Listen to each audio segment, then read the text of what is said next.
Hello and welcome to another episode of the Electric Norwegian. I'm Mats. And this is a bit of a throwback really to a Jag, an I-Pace, an EV400. So, well, this I-Pace, I've driven this before. So you've been following for a while, you know that. And I also know that I absolutely adore this thing. This is now a 4-year-old model, and still, that's sort of what we had to find out today. How does it stack up? Because the EV world and the market in those 4 years has changed completely. Since then, well, quite a lot have happened. Chinese have come in a big way, and everybody else have come with their own models, but still I maintain that nothing else out there can really touch this thing for sheer driving pleasure. That's my opinion, of course, no one else's. It has had several updates since I drove it. The battery pack is the same, it's 90 kilowatt hours. The dev opened more of it now, so there's more usable energy than there was back then. It charges faster. The old charge curve was, I think they promised around 100 or something, and then they just landed about 77 or something like that. And now that's improved. The onboard charger has gone from 7.6 kilowatt to 11 kilowatt, and now it also supports 3-phase. Sort of has to, really. The infotainment screen is new. It's bigger and much faster. A lot of people complained about the original screen, that it was very laggy. I didn't really see it as that bad, but the new one really is very snappy indeed.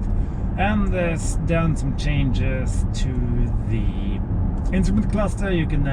This is a really good instrument cluster. You can individualize it to have it almost any way you want, and it's really nice. It's one of the top ones out there, in my opinion. So let's do the usual thing and see what's what. We're at 100%. It says 390 kilometers. There are several customers that goes more than 400 kilometers on a trip in this one. That must be Norwegian speed. Hello, Jag. Speed limit then, which is generally very low. At least not now, because now the consumption is 400. But we just started driving, so we're gonna do the loop. We're gonna do the usual things, and then we're gonna do the summary in the end. I mean, just look at it. This is Ian Callum's last design at Jaguar before he left. He became a pensioner, well, sort of. And he's been a car designer for forever, and done a lot of great things, both for Jaguar and Aston Martin and all sorts. And I still think this thing looks... It's not the biggest SUV out there, but it carries its lines with such grace and elegance that no one else has done that. Oh, and they updated, if you unlock the car, there's a button now on the key fob to open the frunk. Now that's nice. More people should have that. More people should have a frunk in the first place. It's not the biggest frunk in the entire world, but it's there. Imagine that, BMW and Mercedes. Yes, I will keep on harking on them. And no, I will not hack on the ID bus for not having a front. That's a van, you have plenty of space. It is a very short front on it. So, yeah. The Big Beaver is another thing, because it's a huge hunk of a car. And that's probably maybe the only one that comes close to this when you look at the suspension and the level of the mix, the wonderful mix of comfort and sportiness that does make this feel so incredibly special. Of course, the iX is a much bigger car and a lot more expensive than this. The base price is actually not that. The iX40 competes with this on price pretty much spec for spec, I would imagine. But it doesn't, at least that's what they say, this is more range. That's what we're going to find out. So this is going to be interesting. Now I'm going to shut up and drive. I can see if I can get my Bluetooth set up, because this Meridian sound system, last time I listened to it, I fell in love with it. So I'm going to get reacquainted now and see if it's still as good as I remember. The interior of this Jag is... it's such a nice place to be. And this leather, just the choice of materials are so good everywhere. And even those places that have plastics, because probably that's what you need to have, that's how you make those components, are a decent quality. It's not like in the iX3 where they were just shockingly bad.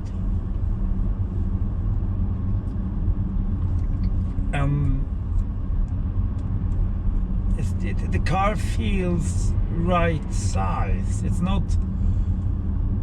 yeah, I mean, unless you have a big dog or many, you know, you need more space, then you buy a bigger car. It's no worse than that, and you get bigger cars for what this car costs after all. It competes with the iX40 on price. It starts at around 650-ish, and goes up to 800 and something, 850 roughly, and then you have some equipment and blah blah blah on top of that, which also happened to converge with the pricing of the Hongqi EHS9, which is an entirely different car. It just didn't compete. It's a bigger car, it's a much more comfortable car, it's quieter than this, but it's not in the same segment. If you want a Hongqi, you wouldn't necessarily look at this car, because you would buy the Hongqi for different reasons. You have a big dog, you have plenty of kids, or whatever. That car isn't suited to do that. What this car is suited to do, though, I always bring back the old S8 as a reference, the old first gen S8. And this one reminds me of that, in the sense that the level of comfort in this, combined with this always underlying sense of sportiness, of the turn end, the crisp, sharp steering on it, and the feel the entire car gives you, and then the effortless way it just goes. It's fantastic. And then you can put it on comfort, and you know, you're off. It just flows along. Well, we have an estimated 368 kilometers of range left. Consumption is now down to 310 watt-hours per kilometer, which is perfectly alright. And seats are just so comfortable, and they keep you in place at the same time.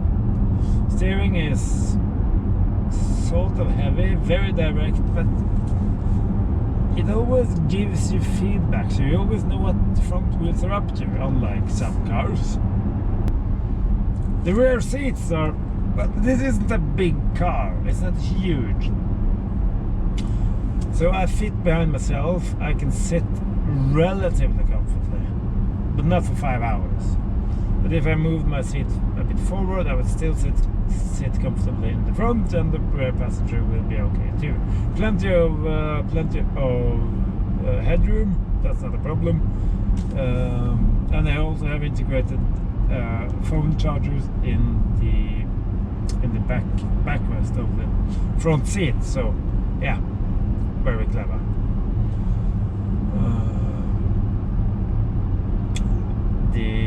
luggage compartment is decent sized considering the size of the car. Not the biggest, but you have some space below it for cables. The head-up display. It's not the most advanced head-up display in the entire world, but it's sort of clever sometimes. If you're traveling somewhere, if you're navigating somewhere, and if you're just going straight ahead on the motorway, it won't really show you anything until you get to a complex traffic situation like an intersection or a roundabout. Then it will pop up on your head-up display, show you where you need to go, and that sort of gives you literally a heads up.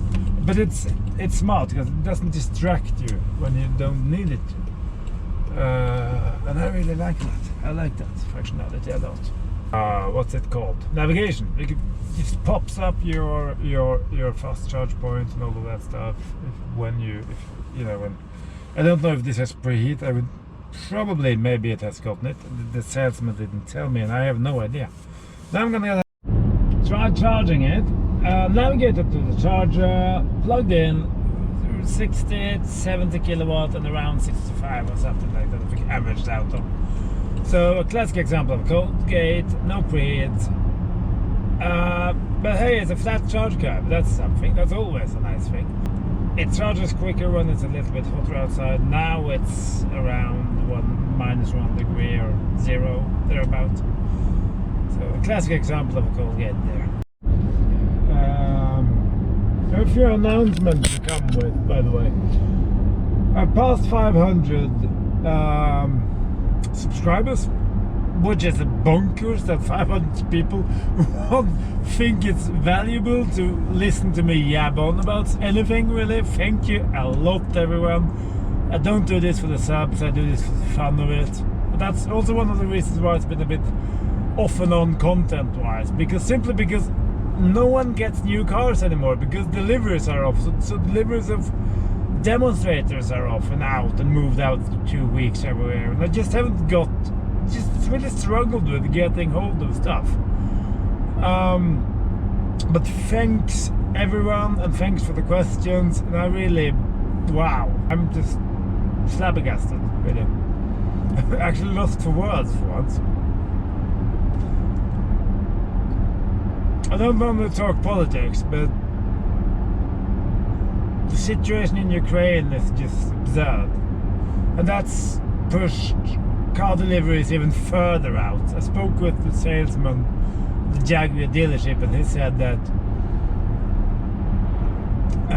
some cars now are 2 and 3 years out. That's of course not important right now at all.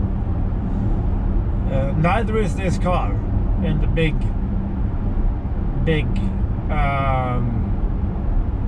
shame of everything.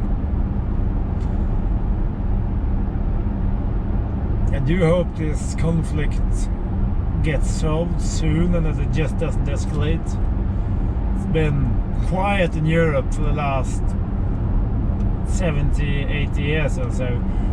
There's been a few internal skirmishes and civil wars, but nothing like this. So yeah, I just need to say that there is bigger things in life, and if you think this is kind of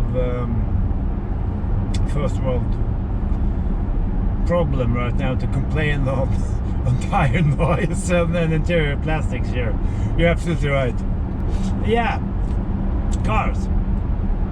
There will be some non-electric content coming to the channel soon, because I bought recently the other day a fossil car. It's just a summer runabout, really. It's a Ford street car,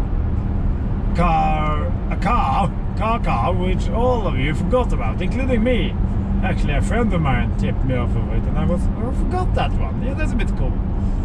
Tiny 2-seater, open top thingy. You can really. And then tomorrow, let's just say things are changing a little bit.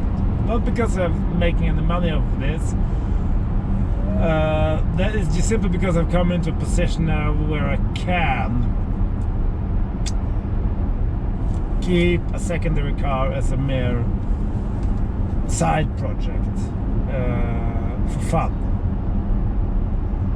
So if you don't want to see that kind of stuff, then you don't have to. That's all fine too.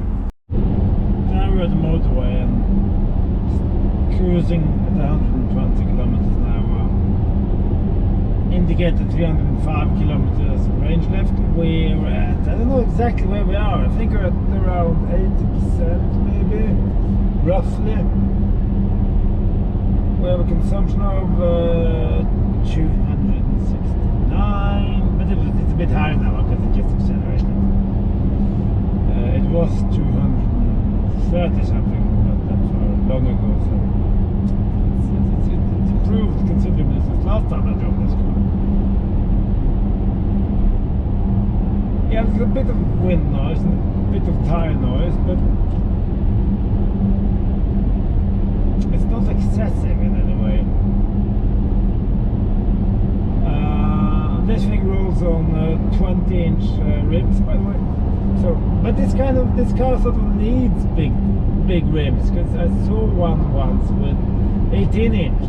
Normally 18-inch is sort of, well, not big, but enough in many cars. But on this car, it looks like you have some fat, big off-road tires. It just looks wonky and strange. These things suits the car.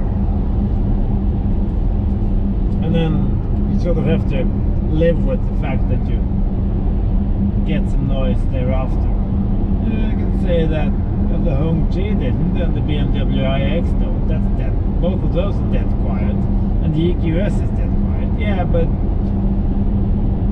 you value things differently, and you know, all of them actually weigh more than this. This weighs 2,300 kilos, so it's considerably lighter. It's not a light car by any means, I'm not saying that. I distinctly remember there were different seats in the last car I had, but that's years ago now. They were truly amazing. These seats are also very good indeed. Very comfortable. And you have the support you need for your side support, and also a bit up on the shoulders and stuff. And it's a really nice place to be. Now we're back again, well, almost, and we're at 50%, so that would give you around 300 kilometers easy. And at 1 degree, it's about 0 degrees outside, so it's winter conditions after all. If we push a bit and pull a bit on that, then it will give you on both sides of the line between 250 to 350 kilometers, and I would believe that you can do, as the salesman also said, beyond 400 kilometers on a bit slower moving country roads, possibly in the summer. So yeah, definitely not bad at all.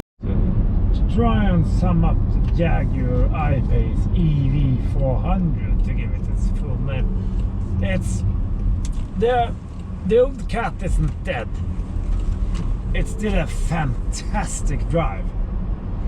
Yes, there's cars that's bigger, there's cars that's quieter, and there's even cars that are more sporty. But this car has qualities that no one else have, and they've tried to improve what they needed to improve from the old car, and it still looks fantastic, and it drives really, really, really well.